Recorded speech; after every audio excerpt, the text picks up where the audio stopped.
They told the Rangers that no help was coming. The canyon was too narrow, too dark, and too dangerous for any aircraft to enter. Drones had already crashed inside. Satellites could not see through the steep walls, and every expert said the same thing. No helicopter could possibly survive the twisting winds and the constant fire from the ridges. The last order from command was simple: hold your position if you can, but prepare for the worst. The trapped soldiers sent one final transmission. Their voices were tired, heavy, and honest. High ground, lost. Ammunition nearly gone. Do not attempt pickup. After that, their channel went silent. The operations tent filled with quiet tension. Officers stared at maps filled with red marks. Monitors showed static. Everyone knew what silence meant in the middle of a firefight. One pilot at the back of the room did not look away from the map. Major Zara Hale, Apache Guardian pilot, stood with her arms crossed as the senior officers argued. One said, "Air support cannot get in." Another added, "Even if it does, it will not come back out." The colonel shook his head. "We cannot send anyone. That canyon needs helicopters." Zara finally spoke, her voice cutting through the noise. "I have flown that canyon before. There is a windbreak on the southern wall. If I ride it, I can get through." The colonel frowned. "You will have to stay below 200 feet. Zara replied calmly, "Below 100, if they fire from the ridges." An officer warned, "You will be blind down there." "Not blind," Zara answered, "just close." The room went quiet again. She did not ask for permission. She turned and walked out. Nobody stopped her. Inside the hangar, her Apache attack helicopter stood ready. Mechanics moved quickly, loading hydro rockets, checking the chain gun, and tightening every bolt. The gunship looked like a predator crouched in the shadows, heavy and armed for war. Zara climbed into the cockpit, strapped herself in, and began the start sequence.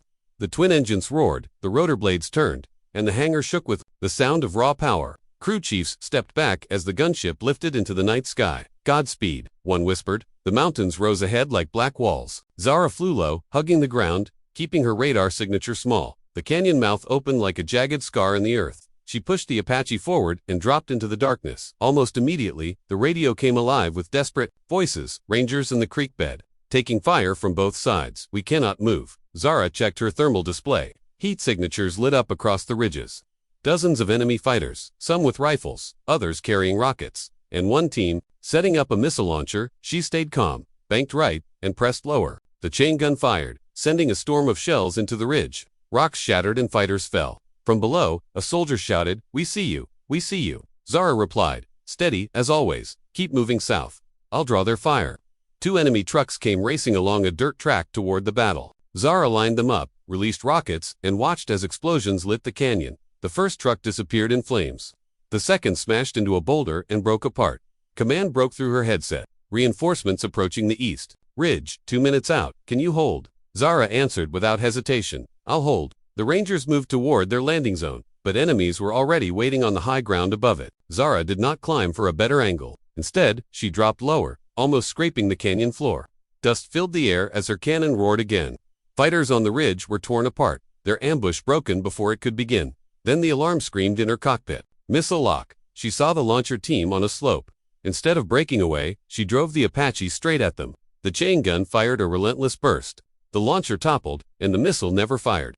Her rotor blades clipped branches as she pulled away, but the helicopter held. Moments later, two massive Chinook transports appeared overhead, carrying reinforcements. They needed time to land and load the trapped Rangers. Zara circled them, drawing a ring of fire around their position. Every enemy who tried to approach was cut down. Then a rocket-propelled grenade streaked out from the northern ridge. Aiming for one of the transports, Zara had no flares left. She reacted instantly, driving her Apache into its path. The missile lost lock, spiraled, and exploded harmlessly in the air. "Viper, you just blocked a rocket with your helicopter," a Chinook pilot shouted in disbelief. Zara did not reply. Her focus stayed on the fight. The Rangers scrambled aboard the transports. "Unit secure. We are off the ground."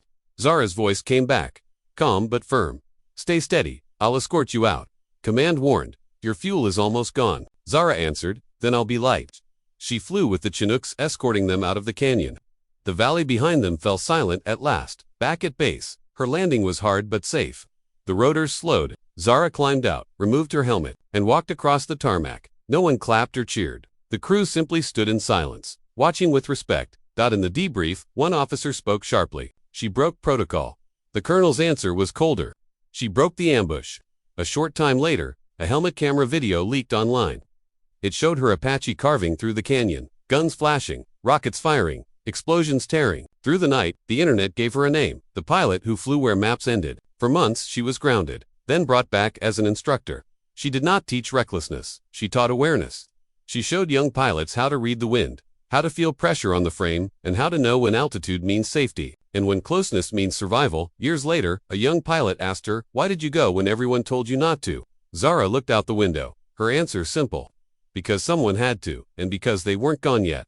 Remember this, sometimes the sky looks like a wall, and sometimes it is a door. If no one else opens it, you go.